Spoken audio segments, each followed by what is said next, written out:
అసలు జన్మలు నిజమా స్వామి? జన్మలు ఉంటాయా? ఒకసారి పోయిన తర్వాత మళ్ళీ జన్మ ఉంటుందా? ఒకసారి పోయిన తర్వాత జన్మ అంటూ నిజంగా లేకపోతే చిన్న లాజిక్. ఒకళ్ళు తక్కువ తెలివితేటలతో, హ్మ్. ఒకళ్ళు విపరీతమైన తెలివితేటలతో. హ్మ్. అంటే for example 'Srinivasa Ramanujan', 'Einstein' అంతే కదండీ. మనం అవునవును. మన ప్రతిభ వల్లనే మనం రాణిస్తాం. ఖచ్చితంగా. ప్రతిభ లేకపోతే ఎంత డబ్బున్న ఉపయోగం ఉంది.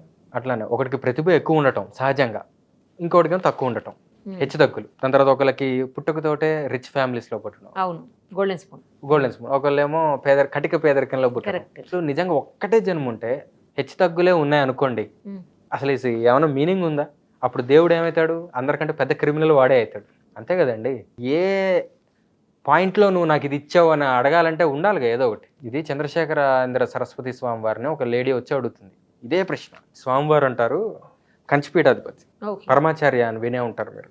హ్మ్. మీరు దగ్గరలో ఉన్న గవర్నమెంట్ హాస్పిటల్‌కి రేపు ఒక్కసారి వెళ్ళేసి రండి పొద్దున పూట. ఒకసారి విజిట్ చేసి ఇటు రండి అని చెప్పినట్టు. వెళ్ళొస్తుంది ఆవిడ. హ్మ్. వెళ్ళొచ్చి స్వామి నాకు అర్థమైంది, జన్మలు ఉన్నాయంటుంది. ఎట్లా చెప్తున్నావు అన్నాడు. హ్మ్. చూశాను, కొంతమంది పుట్టుకతోటే డార్మెటరీలో డెలివరీ అవ్వటం, కొంతమంది పిల్లలు, కొంతమంది డీలక్స్ రూమ్‌లో, కొంతమంది ఏసీ రూముల్లో. హ్మ్. అంటే ఏ ఫ్లాష్ బ్యాకులు లేకపోతే వీడు ఆ కుటుంబంలో పుట్టాలి, వీడు ఈ కుటుంబంలో పుట్టాలనేది ఎట్లా ఉంటుంది లాజికల్‌గా? నేనేదో పాత మూవీలో 'ఎన్టీ రామారావు' గారిది ఓల్డ్ బ్లాక్ అండ్ వైట్ మూవీలో చూశాను. అందులో చనిపోయిన తర్వాత తప్పులు చేసిన వాళ్ళందరినీ ఆయిల్‌లో ఏసి వేయించడము, మంచి చేసిన వాళ్ళందరినేమో వాళ్ళకన్నీ అతిథి మర్యాదలు చేయటము, అక్కడంతా అట్లా చేస్తున్నారు. పైన నరకము, ఇది స్వర్గము అనేది. అది నిజమా అండి? ఉంటాయా? మనిషి చనిపోయిన తర్వాత సూక్ష్మ శరీరం బయటికెళ్తుంది. ఈ బాడీ ఇక్కడే ఉంటుంది. ఆ బయటికెళ్ళిన తర్వాత దానికి 3 ఆప్షన్స్. ఇంకా గట్టిగా చెప్పాలంటే 4 ఆప్షన్స్. ఒకటి నరకానికెళ్ళటం. ఎక్కువగా పాపాలుంటే గనక నరకంలో ఆ బాధలు అనుభవించటం. లేదు పుణ్యాలు ఎక్కువ ఉంటే గనక స్వర్గానికెళ్ళటం. మూడోది రెండిటికి వెళ్ళకుండా ప్రేతమై తిరగటం. అమ్మో! అంటే పిశాచం. అదే సార్. ఈ చిన్న కర్మలు, పెద్ద కర్మలు చేస్తారు గదండీ! అంతవరకు దాన్ని ప్రేతం అంటారు. Technical term. హుహు. It is about to get a body. దాని తర్వాత ఒక న్యూ బాడీ వస్తుంది.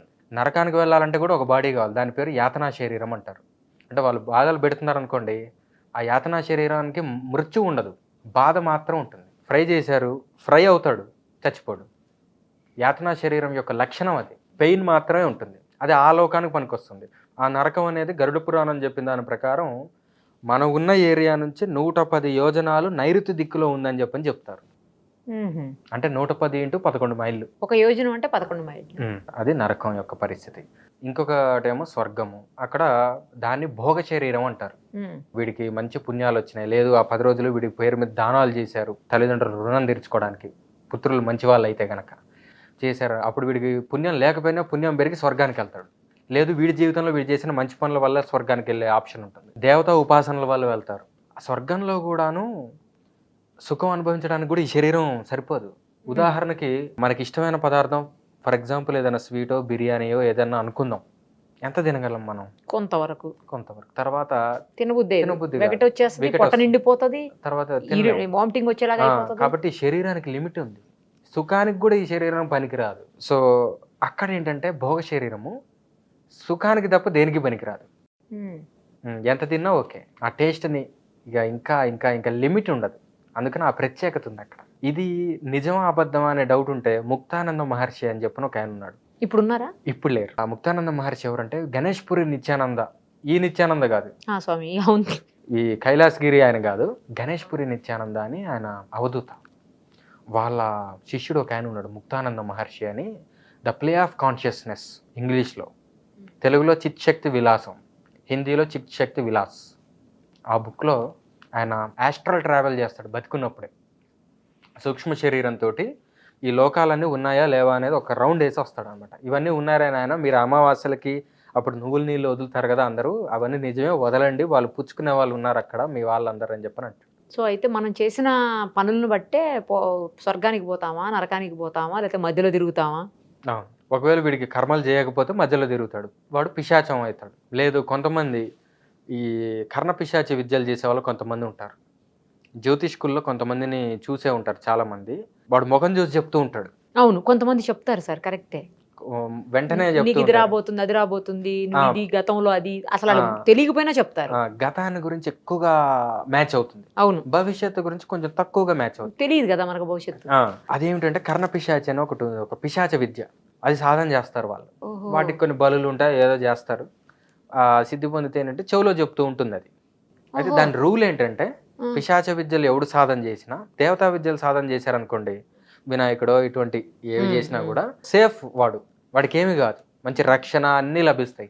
పిశాచ విద్యలు ఏంటంటే ఇన్స్టెంట్గా రాకెట్ లాగా వాడు పైకి లేస్తాడు సమాజంలో.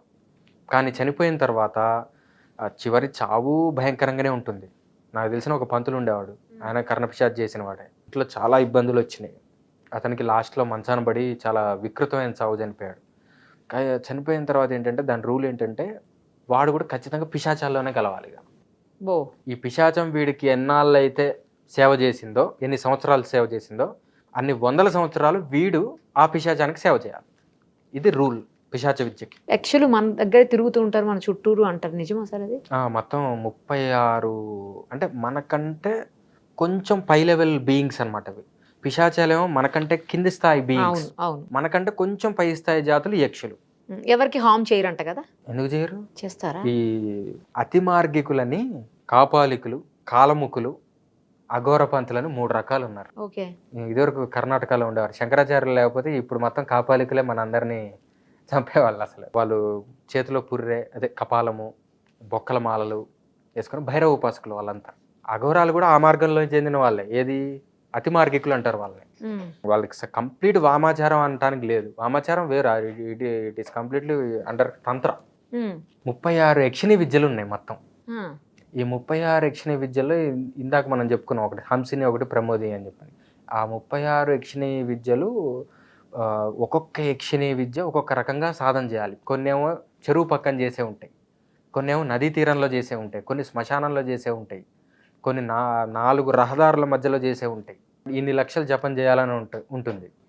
ఒక్కొక్క దానికి ఒక్కొక్క ఫలితం ఉంటుంది. కొన్ని యక్షిణులు ఏం చేస్తాయంటే దివ్యమైన రసాయనాలు ఇస్తాయి. ఇప్పుడు రసాయనాలు అంటే కొన్ని కెమికల్స్ అనుకోవచ్చు, వాటి వల్ల మనకి మంచి వజ్రకాయం వస్తుంది. కొన్ని యక్షిణులు పాదుకలు ఇస్తాయి, మనోవేగంతో ఎక్కడికైనా ప్రయాణించవచ్చు.